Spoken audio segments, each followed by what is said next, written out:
নমস্কার বন্ধুরা, তোমাদের সকলকে ডেস্টিনেশন কি ইউটিউব চ্যানেলে স্বাগত। তোমরা যেমনটা জানো, আমরা এসএসসি জিডি পরীক্ষার পিওয়াইকিউ সেটগুলো আলোচনা করা শুরু করেছিলাম। আগের দিন 3 নাম্বার ক্লাসটা করেছি, আজকে 4 নাম্বার ক্লাস। এবং আজকের যে প্রশ্নপত্রটা আলোচনা করব, এটা হচ্ছে তোমার 21শে ফেব্রুয়ারি 2024 পরীক্ষাটা হয়েছে, সেকেন্ড শিফটে। ঠিক আছে, তো দেখো, প্রথমেই যে প্রশ্নটা রয়েছে জিকের, কোন পরিস্থিতিতে ভারতীয় সংবিধান অনুযায়ী কিছু মৌলিক অধিকার স্থগিত করা যেতে পারে? শান্তির সময় মৌলিক অধিকার কোনো অবস্থাতেই স্থগিত করা যাবে না, নাকি জরুরি সময়ে জাতীয় বা স্থানীয় হোক, আর ডি আছে কি বাহ্যিক জরুরি অবস্থার সময়, যেমন যুদ্ধ বা বহিরাগত আগ্রাসন। তো দেখো, আমাদের যে মৌলিক অধিকার, ফান্ডামেন্টাল রাইট, ঠিক আছে, এগুলোকে স্থগিত করা যায়, একটা সিচুয়েশনে করা যায়। সেটা হচ্ছে যদি আমাদের দেশের কোনো রকম যুদ্ধের পরিস্থিতি তৈরি হয়, বা বাইরের থেকে কোনো দেশ আমাদের দেশে আক্রমণ করে, সেক্ষেত্রে সেক্ষেত্রে কিছু আর্ট মানে কিছু ফান্ডামেন্টাল রাইটকে স্থগিত করা যায়। কিন্তু মনে রাখবে, আর্টিকেল নাম্বার 20 এবং 21, এই দুটো আর্টিকেলকে স্থগিত করা যায় না। ঠিক আছে, স্থগিত করা যায় না, বুঝে গেছে। এরপর দেখো, আমরা ন্যাশনাল এমার্জেন্সি নিয়ে কয়েকটা জিনিস দেখি। দেখো, ন্যাশনাল এমার্জেন্সি বা আপাতকাল, আপাতকাল, ঠিক আছে, এই আপাতকালকে নিয়ে আলোচনা আমাদের সংবিধানের ভাগ 18-তে করা হয়েছে। ভাগ 18, আর্টিকেল নাম্বার কত, 352 থেকে 360, এটা হচ্ছে আপাতকালকে নিয়ে আলোচনা করা হয়েছে। তার মধ্যে দেখো, আর্টিকেল নাম্বার 352, আর্টিকেল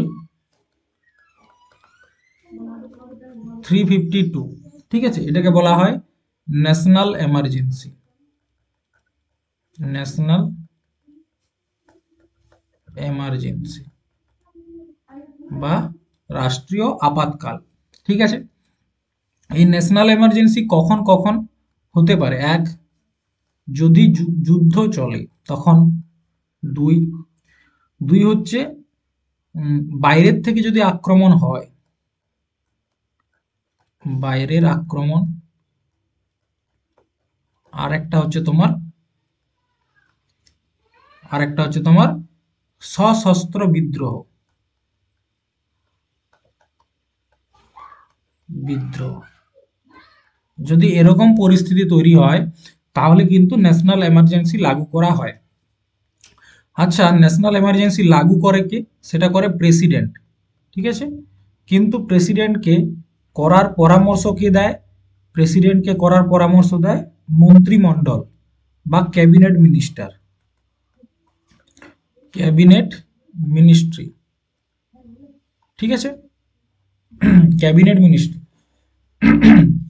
দেখো, এখান থেকে একটা সংবিধান সংশোধন আমাদেরকে মনে রাখতে হবে, 44তম সংবিধান সংশোধন 1978।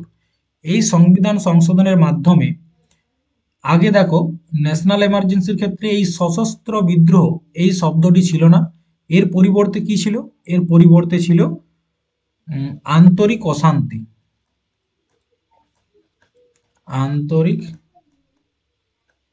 অশান্তি দিয়ে 44তম সংবিধান সংশোধন হয়। এবং এই আন্তরিক অশান্তির পরিবর্তে কি করা হয়? সশস্ত্র বিদ্রোহ এই শব্দটি আনা হয়। ঠিক আছে, এটা গেল ন্যাশনাল এমার্জেন্সির ক্ষেত্রে। এখনো পর্যন্ত আমাদের দেশে ন্যাশনাল এমার্জেন্সি কতবার লাগু হয়েছে? ন্যাশনাল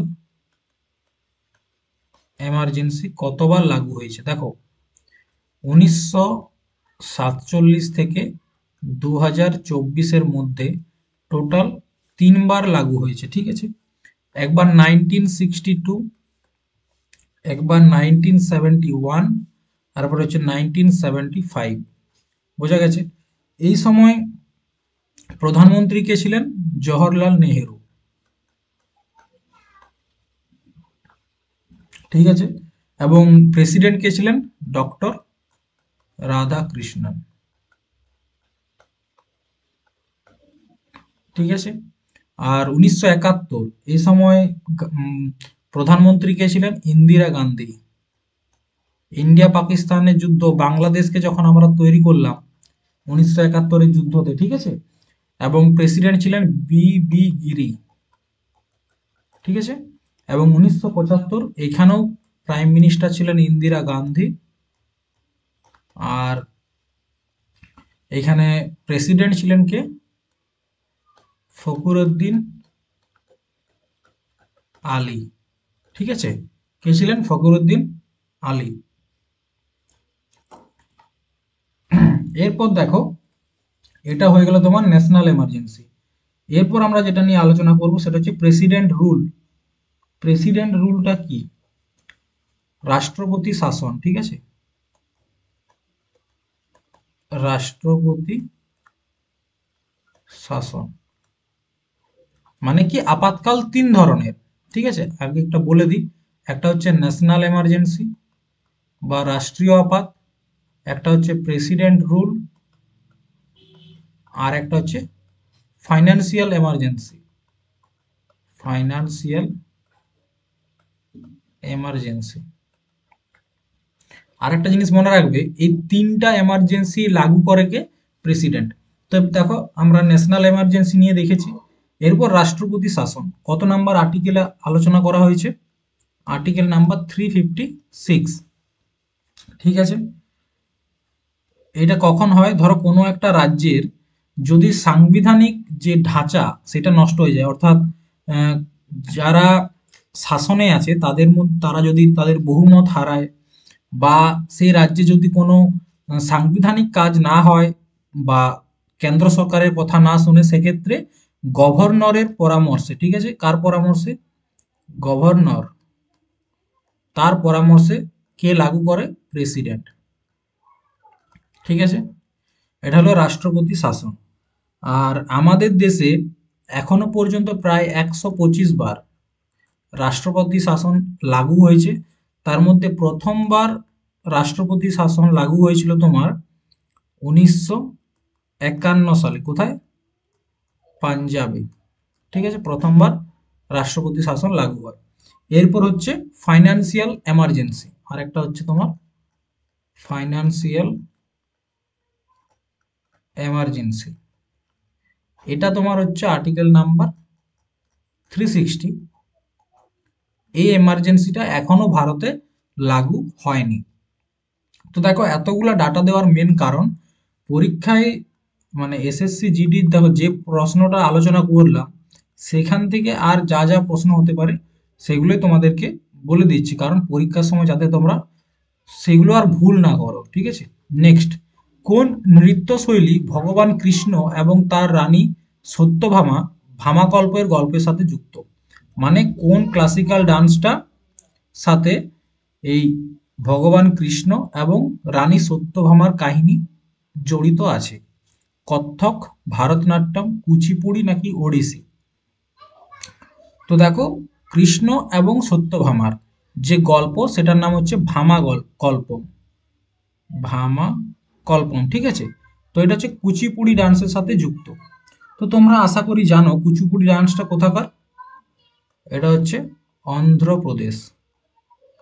অন্ধ্রপ্রদেশের ডান্স হচ্ছে কুচিপুড়ি। ঠিক আছে। আচ্ছা, এই ডান্সটার অরিজিন কোথায়, মানে উৎপত্তি কোথা থেকে হয়েছে? সেটা হচ্ছে কুচেলপুরম। কুচেলপুরম বা কুচেলাপুরম, তার জন্য এটার নাম হচ্ছে কুচিপুড়ি। ঠিক আছে। এই ডান্সটার আর একটা নাম আছে, সেটা হচ্ছে থাল নৃত্য। থাল নৃত্য। তো এটা হচ্ছে কি? কুচিপুড়ি। এরপর দেখো, এই যে ভামাকল্পম, এই কুচিপুড়ির মধ্যেই ভামাকল্পম যে স্টোরিটা, সত্যভামা এবং কৃষ্ণের যে স্টোরি, সেটার যে কম্পোজিশন, সেই কম্পোজিশনটা কে করেছিলেন? সিদ্ধেন্দ্র যোগী। কে করেছিলেন? সিদ্ধেন্দ্র যোগী। এবং এনাকে কি বলা হয়? কুচিপুড়ি ডান্সের আদি গুরু। ঠিক আছে, তাহলে কুচিপুড়ি ডান্সের আদি গুরু কাকে বলা হয়? সিদ্ধেন্দ্র যোগীকে। এরপর আমরা কয়েকটা ফেমাস আর্টিস্টের নাম দেখব যারা কুচিপুড়ি ডান্সের সাথে যুক্ত। অনেকবার বলেছি, তাও আর একবার দেখো। সেটা হচ্ছে প্রথমেই যামিনী কৃষ্ণমূর্তি। যামিনী কৃষ্ণমূর্তি, ঠিক আছে, যামিনী কৃষ্ণমূর্তি। এনার লেখা একটা বইয়ের নাম কি? A passion of dance. এনার autobiography, a passion of dance. দুই দুই হচ্ছে তোমার রাধা রেড্ডি এবং রাজা রেড্ডি। রাধা রেড্ডি, রাজা রেড্ডি, ঠিক আছে। তারপর রয়েছে সিদ্ধেন্দ্র যোগী, বললামই খুব বিখ্যাত নাম। সিদ্ধেন্দ্র যোগী কি বলা হয়? আদি গুরু বলা হয়, ঠিক আছে। আর কে রয়েছে? আর রয়েছে তোমার মাধবী মুদগল। মাধবী মুদগল, ঠিক আছে। আর কে রয়েছে? আর রয়েছে তোমার শোভনা নাইডু। শোভনা নাইডু, এবং সর্বশেষ রয়েছে বেদান্ত সত্যনারায়ণ। বেদান্ত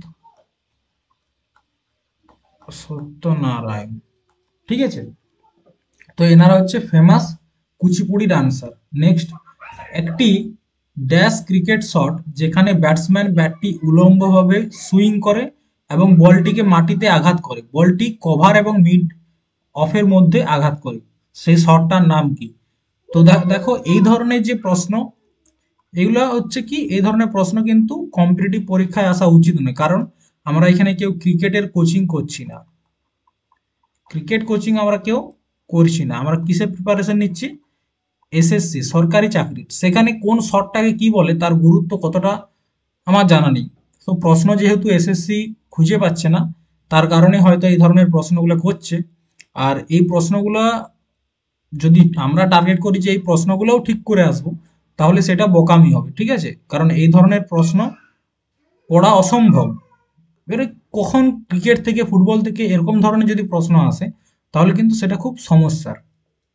তাও দেখো উত্তরটা হবে কি, বলছে কোন কোন জায়গায় দিয়ে গেছে বলটি কভার, এটা হচ্ছে কভার এবং মিড অফ, ঠিক আছে, কভার এবং মিড অফ এর মধ্য দিয়ে গেছে,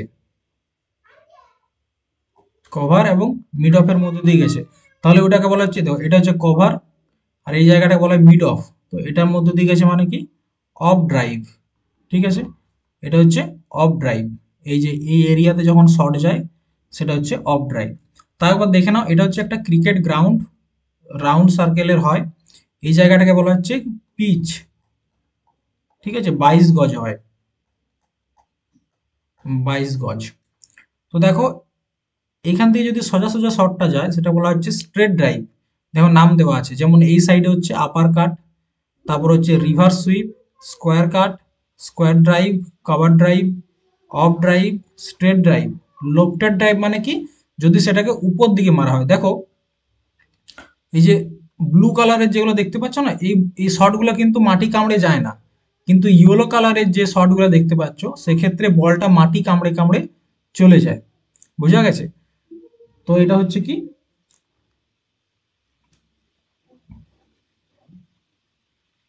অফ ড্রাইভ। কি বলা হচ্ছে? Of drive. উত্তরটা হচ্ছে অফ ড্রাইভ, ঠিক আছে। দেখো, সচিন টেন্ডুলকার কোন শটের জন্য বিখ্যাত?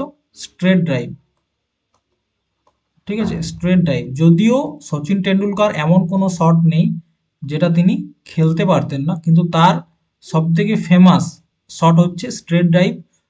এবং সচিন টেন্ডুলকারের নিক নেম কি? The god of cricket. দেখো, তোমরা এখন যারা বর্ডার গাভাস্কার ট্রফি খেলাটি দেখছো, তারা জানবে বিরাট কোহলি বর্তমান দিনের সব থেকে বিখ্যাত ক্রিকেট প্লেয়ার। বিরাট কোহলি, সে এখন কি কভার ড্রাইভ মারতে যে আউট হচ্ছে, কিন্তু বিরাট কোহলির একসময় ফেভারিট শট ছিল কি? কভার ড্রাইভ, ঠিক আছে। কিন্তু এখন সেই শটেই আউট হয়ে যাচ্ছে প্রত্যেক দিন। আর রোহিত শর্মা, এটা হচ্ছে কি, রোহিত শর্মা, তার বিখ্যাত শট কি?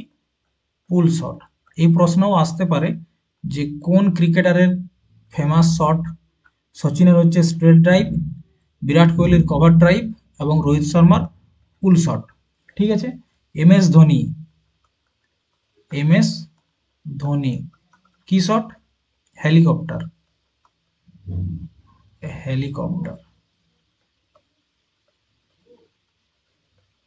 ঠিক আছে। আবার যদি বলা হয় স্কাই, সূর্যকুমার যাদব, তাহলে হচ্ছে তাকে 360 ডিগ্রি বলা হয়। এটাও একটু মনে রাখবেন। নেক্সট, নিচের কোন যুদ্ধটি মঙ্গল পাণ্ডের ফাঁসির সাথে জড়িত? 1857 সালের ভারতীয় বিদ্রোহ, দ্বিতীয় অ্যাংলো মারাঠা যুদ্ধ, পলাশির যুদ্ধ, নাকি প্রথম অ্যাংলো বার্মিজ যুদ্ধ? তো দেখো মঙ্গল পাণ্ডে কোন যুদ্ধের সাথে যুক্ত? 1857 যে মহাবিদ্রোহ, এটার নাম হচ্ছে মহাবিদ্রোহ বা সিপাহী বিদ্রোহ, সিপাহী বিদ্রোহ। ঠিক আছে। তো মঙ্গল পাণ্ডে সিপাহী বিদ্রোহে প্রথম শহীদ যাকে বলা হয় সে হচ্ছে মঙ্গল পাণ্ডে। দেখো এই সিপাহী বিদ্রোহের সময় ভারতের গভর্নর জেনারেল কে ছিল? গভর্নর জেনারেল কে ছিল? তার নাম হচ্ছে লর্ড ক্যানিং, লর্ড ক্যানিং।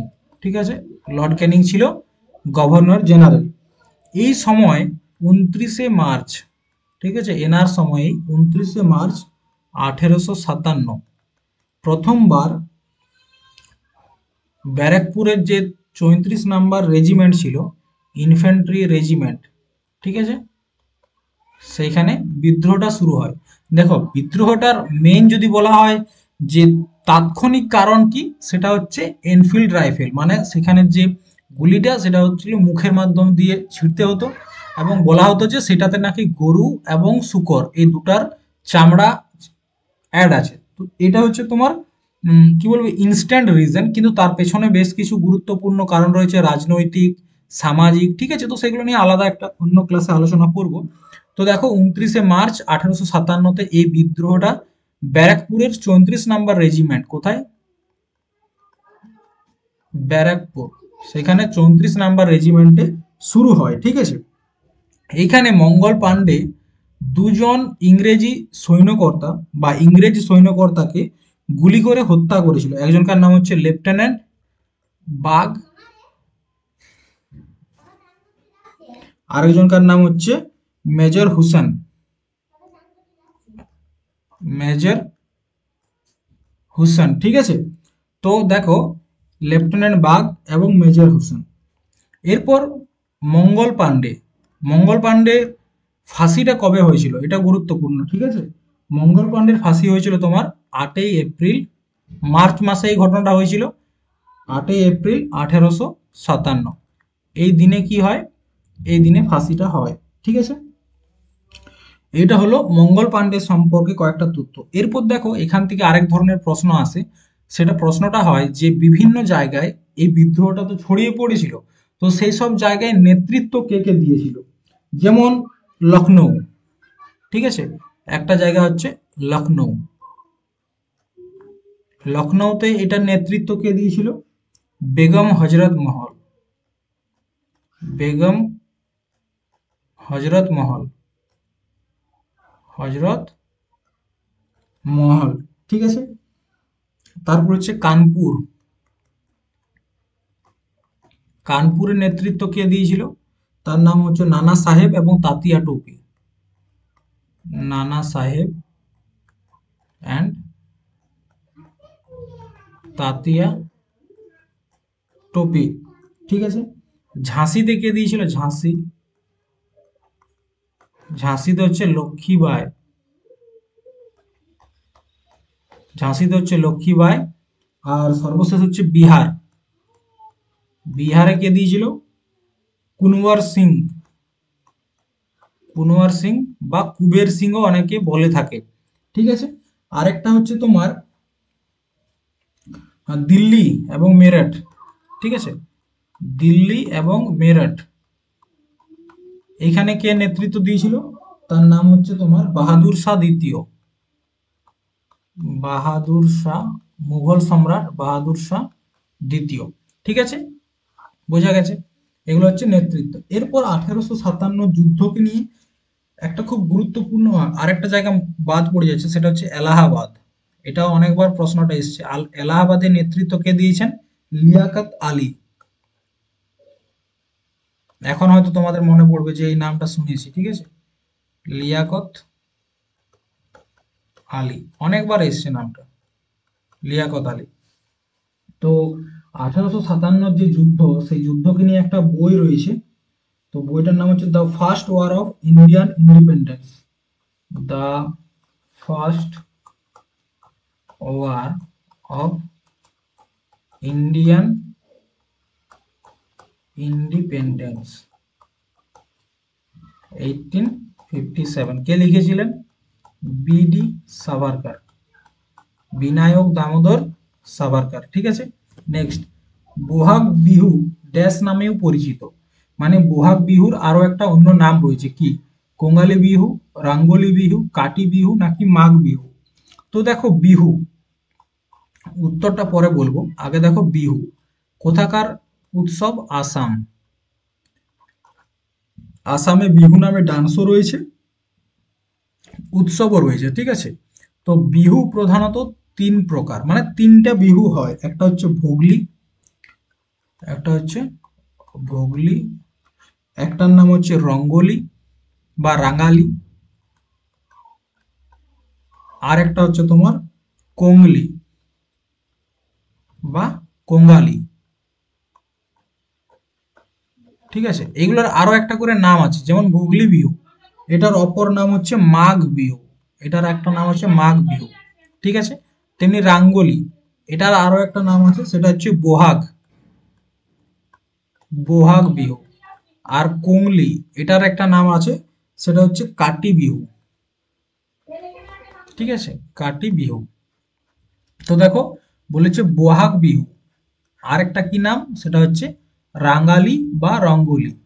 ঠিক আছে, এরপর দেখো, এই যে রাঙ্গালি বা বোহাগ বিহু, এটা হচ্ছে 7 দিন ধরে চলে। কদিন ধরে? 7 দিন ধরে চলে।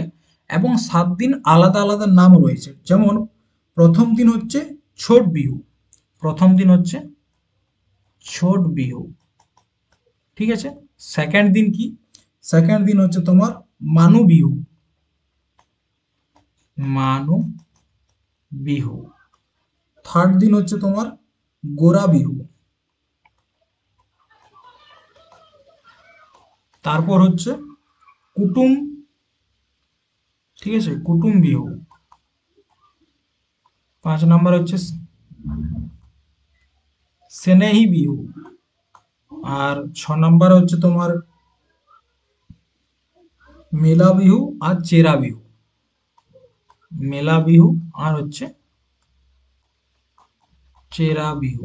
এটা হচ্ছে বিহুর যে বোহাগ বিহু রয়েছে, সেই 7 দিন 7টা নাম। এরপর দেখো, দ্বিতীয় পঞ্চবার্ষিকী পরিকল্পনায় দ্রুত শিল্পায়ন ও জনসাধারণের খাতে জোর দেওয়া হয়েছে। এটি ড্যাশের নেতৃত্বে খসড়া এবং পরিকল্পনা তৈরি করা হয়েছিল। তো দেখতে পাচ্ছ পঞ্চবার্ষিকী পরিকল্পনা কতটা গুরুত্বপূর্ণ। ঠিক আছে, পঞ্চবার্ষিকী পরিকল্পনার থেকে প্রত্যেকটা শিফটে প্রশ্ন এসেছিল। পঞ্চবার্ষিকী পরিকল্পনা, তো সেকেন্ড 5 ইয়ার প্ল্যানিংটা চলেছিল তোমার কবে থেকে? 1956 থেকে 61। ঠিক আছে, 1956 থেকে 1961। আর এটার নেতৃত্বতে খসড়া এবং নেতৃত্ব কে তৈরি করেছিল? পিসি মহালানবিস। এটার মডেলটা তৈরি করেছিল পিসি মহালানবিস। এবং এই 5 ইয়ার প্ল্যানিং এর সময় ভারতে 3টা গুরুত্বপূর্ণ আয়রন স্টিল কারখানা গড়ে উঠেছিল। কটা? 3টি আয়রন স্টিল কারখানা গড়ে উঠেছিল। 3টা কোথায় কোথায়? দেখো, একটা হচ্ছে ভিলাই, প্রশ্ন আসে ভিলাই। একটার নাম হচ্ছে রাউরকেল্লা। ঠিক আছে, রাউরকেল্লা। আরেকটার নাম হচ্ছে দুর্গাপুর। ঠিক আছে, তো ভিলাইয়ে, এটা কোথায় অবস্থিত? ছত্তিশগড়। ঠিক আছে, রাউরকেল্লা উড়িষ্যা। আর দুর্গাপুর ওয়েস্ট বেঙ্গল। এই তিনটে জায়গাতে সেকেন্ড 5 ইয়ার প্ল্যানিং এর সময় আয়রন স্টিল কারখানা গড়ে উঠেছিল। তার মধ্যে এই যে ছত্তিশগড়ের আয়রন স্টিল কারখানাটি রয়েছে, এটা তৈরি করতে সাহায্য করেছিল কে? রাশিয়া। বিভিন্ন বিদেশি হেল্প নিয়েছিলাম আমরা। রাউরকেল্লারটা তৈরি করতে জার্মানির কাছে হেল্প নিয়েছিলাম, ঠিক আছে। এবং ওয়েস্ট বেঙ্গল এটা তৈরি করতে ইউনাইটেড কিংডম বা ব্রিটেন,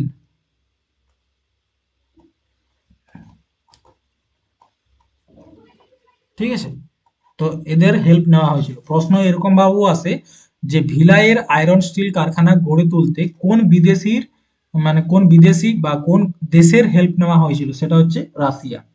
এছাড়াও আরো একটা গুরুত্বপূর্ণ কাজ হয়েছিল, সেটা হচ্ছে 2 অক্টোবর 1959, এই তারিখে রাজস্থানের নাগর ডিস্ট্রিক্ট, ঠিক আছে, রাজস্থানের নাগর ডিস্ট্রিক্টে প্রথমবার ত্রিস্তরীয় পঞ্চায়েত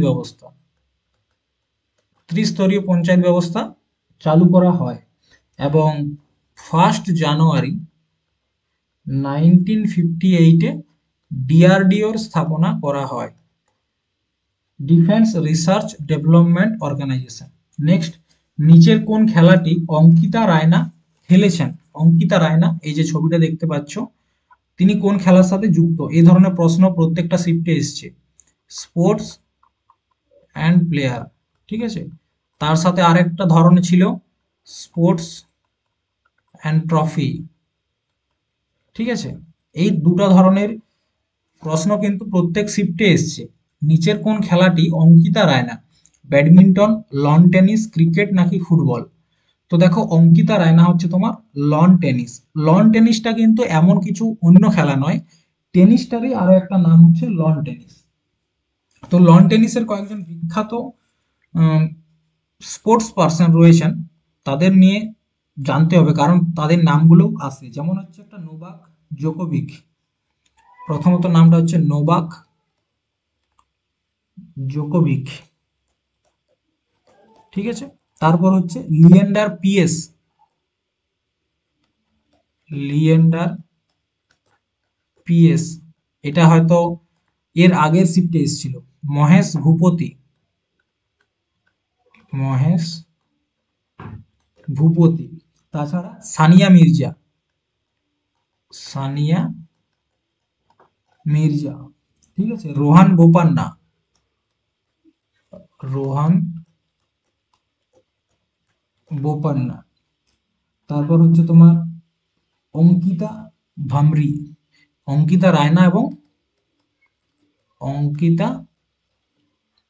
ভামরি। এই নামগুলো একটু হলেও তোমাদেরকে বারবার পড়তে হবে, কারণ কি এই নামগুলো আসছে পরীক্ষায়। এরপর দেখো ব্যাডমিন্টন, ব্যাডমিন্টনের অনেকেই জানো পিভি সিন্ধু, এই নামটা তো সকলেই জানো। তাছাড়া রয়েছে চিরাগ শেট্টি, চিরাগ শেট্টি, ঠিক আছে। সাইনা নেহওয়াল, সাইনা নেহওয়াল, ঠিক আছে। তারপর হচ্ছে ফুলেলা গোপীচাঁদ, এই অনেকবার এসছে, ফুলেলা গোপীচাঁদ, ফুলেলা গোপীচাঁদ। তাছাড়া লক্ষ্য সেন, লক্ষ্য সেন, এগুলো সব ব্যাডমিন্টনের সাথে যুক্ত। ক্রিকেটের সাথে যেমন সচিন টেন্ডুলকার, ঠিক আছে, বিরাট কোহলি, জসপ্রীত বুমরা, বুম বুম বুমরা। তারপর হচ্ছে স্মৃতি মান্ধানা, স্মৃতি মান্ধানা, হরমনপ্রীত কৌর, হরমনপ্রীত কর, রোহিত শর্মা, ঠিক আছে। তো এরা হচ্ছে ক্রিকেটের সাথে যুক্ত। ফুটবলে যেমন মেসি, লিওনেল মেসি, তারপর হচ্ছে রোনাল্ডো, এমবাপে, ঠিক আছে। তাছাড়া রয়েছে তোমার সুনীল ছেত্রী, সুনীল ছেত্রী। তাছাড়া রয়েছে বাইচুং ভুটিয়া,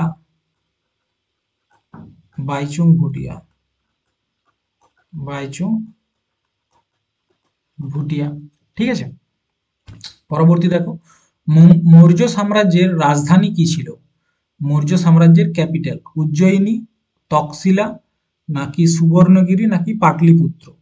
তো মৌর্য সাম্রাজ্যের রাজধানী পাটলিপুত্র। ঠিক আছে, দেখো নন্দ বংশের সমাপ্ত হওয়ার পর যে বংশের চালু হয় মগধ সাম্রাজ্যের উপর সেটা হচ্ছে মৌর্য বংশ বা মৌর্যদের সাম্রাজ্য। তো 322 থেকে 298 পর্যন্ত যে সময়কালটা, এই সময়কাল রাজত্ব করেছিল কে? চন্দ্রগুপ্ত মৌর্য। চন্দ্রগুপ্ত মৌর্য, মৌর্য বংশের প্রতিষ্ঠাতা। এই চন্দ্রগুপ্ত মৌর্য চাণক্যের চাণক্যের সহায়তায়, ঠিক আছে, নন্দ বংশের শেষ শাসক ধনানন্দকে পরাজিত করে মৌর্য সাম্রাজ্যের প্রতিষ্ঠাতা করেছিলেন।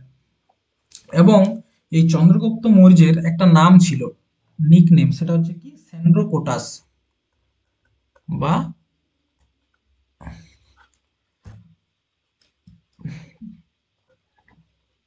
স্যান্ড্রোকোটস। ঠিক আছে, এই চন্দ্রগুপ্ত মৌর্যের পর শাসনভারটা কে পায়? বিন্দুসার। কে পায়? বিন্দুসার, তার পুত্র। তার শাসনকাল হচ্ছে 298 বিসি থেকে 273 বিসি পর্যন্ত। এবং এনার কয়েকটা নাম রয়েছে, যেমন ভদ্রসার, ঠিক আছে, ভদ্রসার। তাছাড়া রয়েছে সিংহসেন, ঠিক আছে, সেটা হচ্ছে বিন্দুসার। আর বিন্দুসারের পর কে রাজত্ব পায়? সম্রাট অশোক। সম্রাট অশোক। আচ্ছা, একটা প্রশ্ন আসে যে কাশ্মীরের নামকরণ কে করেছিল? কাশ্মীরের নামকরণ করেছিল সম্রাট অশোক। ঠিক আছে, এটা মনে রাখবেন। সম্রাট অশোকের সময়কালটা হচ্ছে 273 থেকে 236 বিসি পর্যন্ত। ঠিক আছে, এরপর দেখো অশোককে নিয়েও অনেক কিছু জানার আছে এবং মৌর্য সাম্রাজ্যকে নিয়েও অনেক কিছু জানার আছে। সেগুলোর জন্য একটা আলাদা ক্লাস অবশ্যই করতে হবে। দেখো এই মৌর্য বংশের আরেকটা পয়েন্ট মনে রাখবে, সেটা হচ্ছে শেষ শাসক কে? মৌর্য বংশের শেষ শাসক, তার নাম হচ্ছে বৃহদ্রথ। বৃহদ্রথ, ঠিক আছে, মৌর্য বংশের শেষ শাসক। নেক্সট, বেরিয়াম হাইড্রোক্সাইডের রাসায়নিক সূত্র কি? BaOH হোল 3, BaOH হোল 2 নাকি BaOH নাকি Ba2OH? তো দেখো বেরিয়াম হাইড্রোক্সাইড, তার রাসায়নিক সংকেত হচ্ছে BaOH হোল 2। এটা কিভাবে তৈরি হয়? BaO2 মানে হচ্ছে বেরিয়াম অক্সাইডের সাথে জল মিশিয়ে দিলে কি তৈরি হয়? Barium hydroxide. ঠিক আছে, দেখো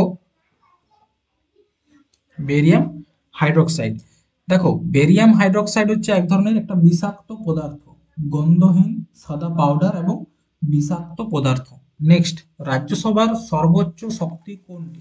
মানে রাজ্যসভায় সব থেকে হাইয়েস্ট কতগুলো সিট থাকতে পারে? 450টি, 350টি, 250টি নাকি 150টি? তো দেখো আমাদের যে পার্লামেন্ট, তার পার্লামেন্টের দুটা সভা বা দুটা সদন, এটা হচ্ছে আমাদের পার্লামেন্ট। তার হচ্ছে দুটা হাউস বা সদন, একটার নাম হচ্ছে লোকসভা আর একটার নাম হচ্ছে রাজ্যসভা।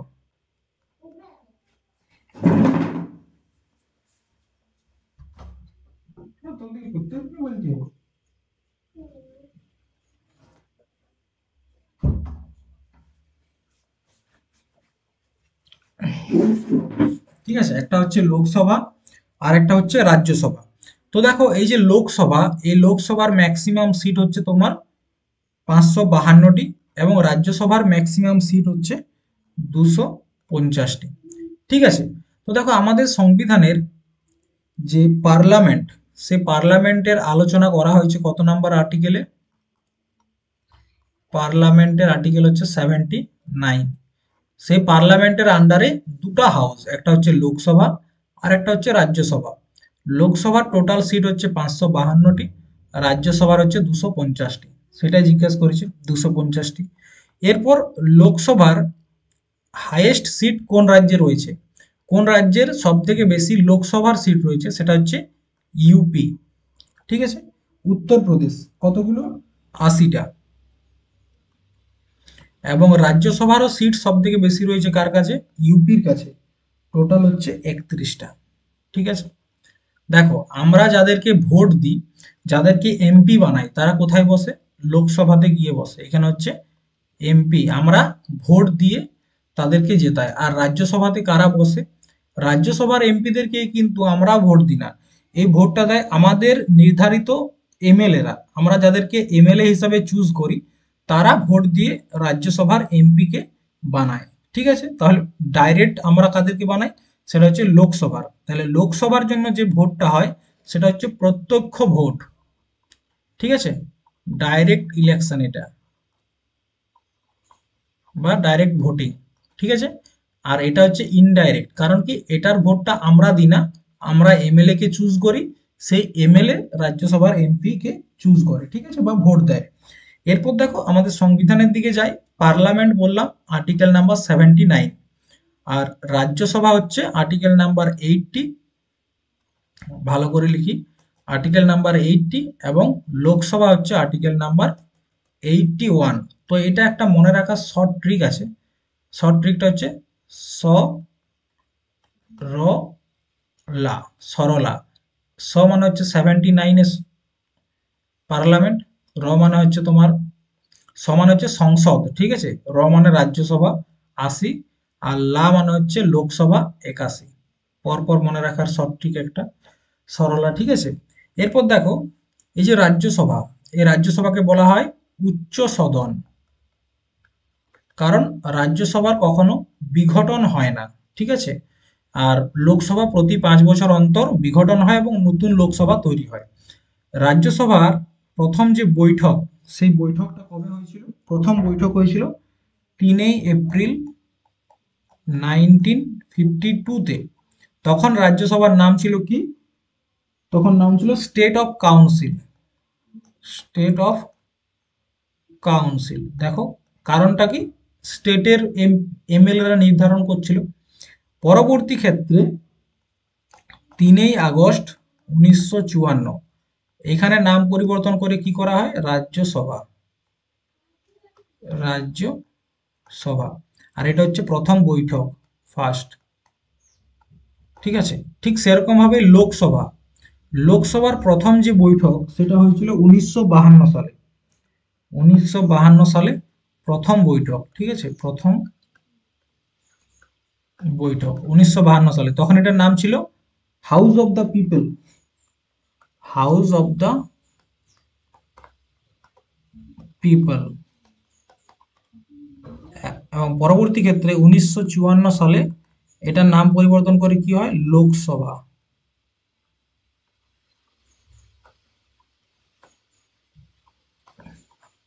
লোকসভা। ঠিক আছে। নেক্সট, মেক ইন ইন্ডিয়া কবে চালু হয়েছিল? 2011, 2014, 2015, নাকি 2016? তো মেক ইন ইন্ডিয়া, ঠিক আছে, এটা চালু হয়েছিল তোমার 2014 সালের 25শে সেপ্টেম্বর। 25শে সেপ্টেম্বর। তো দেখো, ভারতের ভারতের মানে কেন্দ্র সরকারের কিছু গুরুত্বপূর্ণ যোজনা বা স্কিম রয়েছে যেগুলো পরীক্ষায় আসে, যেমন ডিজিটাল ইন্ডিয়া। ডিজিটাল ইন্ডিয়া হচ্ছে তোমার লঞ্চ কবে হয়েছিল? 1 জুলাই 2015। প্রধানমন্ত্রী মুদ্রা যোজনা 8 এপ্রিল 2015। জনধন যোজনা 28 আগস্ট 2014। পিএম জীবন জ্যোতি 9 মে 2015। ঠিক আছে। স্বচ্ছ ভারত অভিযান 2 অক্টোবর 2014। অটল পেনশন যোজনা 9 মে 2015। স্টার্ট আপ ইন্ডিয়া 16 জানুয়ারি 2016। এবং স্কিল ইন্ডিয়া 15 জুলাই 2015। এটা হচ্ছে কি স্কিমের নাম, আর এটা হচ্ছে তোমার লঞ্চ ডেট। পরীক্ষায় এরকম ভাবেই আসবে। ঠিক আছে, যে কত তারিখে লঞ্চ করা হয়েছিল বা কোন সালে লঞ্চ করা হয়েছে। এরপর দেখো, রঞ্জিত সিং গোল্ড কাপ কোন খেলার সাথে যুক্ত? ক্রিকেট, কাবাডি, হকি, নাকি পোলো? তো রঞ্জিত সিং গোল্ড কাপ আগের দিন ক্লাসে বলেছিলাম হকি। দেখো, হকি এবং ক্রিকেট এগুলোর বিভিন্ন ট্রফির নাম আমরা বারবার বলেছি। আজকে দেখো, পোলো, পোলো খেলার কয়েকটা গুরুত্বপূর্ণ কাপ, যেমন একটা হচ্ছে এজরা কাপ। এজরা হেজরা কাপ কোন খেলার সাথে যুক্ত? পোলো। আরেকটা হচ্ছে কারমাইকেল কাপ। কারমাইকেল কাপ এটা কোন খেলার সাথে যুক্ত? পোলোর সাথে যুক্ত। আরেকটা হচ্ছে স্টেওয়ার্ট। স্টেওয়ার্ট কাপ এটাও পোলো খেলার সাথে যুক্ত। আর কাবাডিতে যেমন রয়েছে এশিয়ান গেমস, আরেকটা রয়েছে ওয়ার্ল্ড কাপ। ঠিক আছে, এরপর দেখো লাস্ট প্রশ্ন আজকের, ড্যাশের প্রথম এবং প্রধান ভূমিকা, এটি বিনিময়ের মাধ্যম হিসাবে কাজ করে। তো বিনিময়ের মাধ্যম মানে কি? আমরা একটা জিনিস দেব, তার বিনিময়ে আমরা কিছু পাবো। তো বিনিময়ের মাধ্যম হিসাবে কাজ করে টাকা, বা যেটাকে বলা হয় মানি। দেখো, আমরা যদি দোকানে গিয়ে কিছু জিনিস কিনি, তো আমাদেরকে কি দিতে হয়? প্রথমত আমরা টাকা দিই, তার পরিবর্তে আমরা কিছু একটা জিনিস পাই বা কোনো একটা দ্রব্য পায়। তো সেটা হচ্ছে কি, টাকাটা আমাদের কিসের হিসাবে কাজ করলো? বিনিময়। আগেকার দিনে কি করা হতো? হয়তো আমাদের চাল দরকার আর কারো ডাল দরকার, তাহলে তার কাছে চাল আছে, ঠিক আছে, একজন ব্যক্তি, এ এ ব্যক্তির কাছে চাল আছে আর বি ব্যক্তির কাছে ডাল আছে। তাহলে এই বি ব্যক্তির ডাল রয়েছে কিন্তু চাল দরকার, তখন কি করবে? একটুকু ডাল এই এ ব্যক্তিকে দেবে এবং এ ব্যক্তির কাছ থেকে চাল নিয়ে নেবে। এটা হচ্ছে বিনিময় প্রথা। ঠিক সেরকম ভাবে এখনো বিনিময় প্রথা চলে, কিন্তু আমরা বর্তমানে দ্রব্যের পরিবর্তে দ্রব্য না নিয়ে আমরা টাকা দিই। ঠিক আছে, যেটাকে বলে মুদ্রা, এই রুপিয়া, আমাদের ভারতীয় রুপিয়া, তার মাধ্যমে আমরা ট্রেড করি, একটা জিনিস কিনি। বিনিময়ের মাধ্যম হিসাবে কাজ করে টাকা। ঠিক আছে, তো দেখো আজকে এই পর্যন্তই।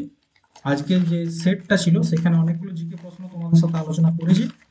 পরবর্তী সেটের প্রশ্ন পরের দিন ক্লাসে হবে, এবং তোমরা এই এসএসসি জিডির যে পিওয়াই কিউ সেটগুলো রয়েছে না, এসএসসি জিডির পিওয়াই কিউ ক্লাসগুলো একটা প্লে লিস্টের মধ্যে পেয়ে যাবে, দেখবে এসএসসি জিডি 2025 বলে করা আছে। ঠিক আছে, চলো আজ এই পর্যন্তই, বাই।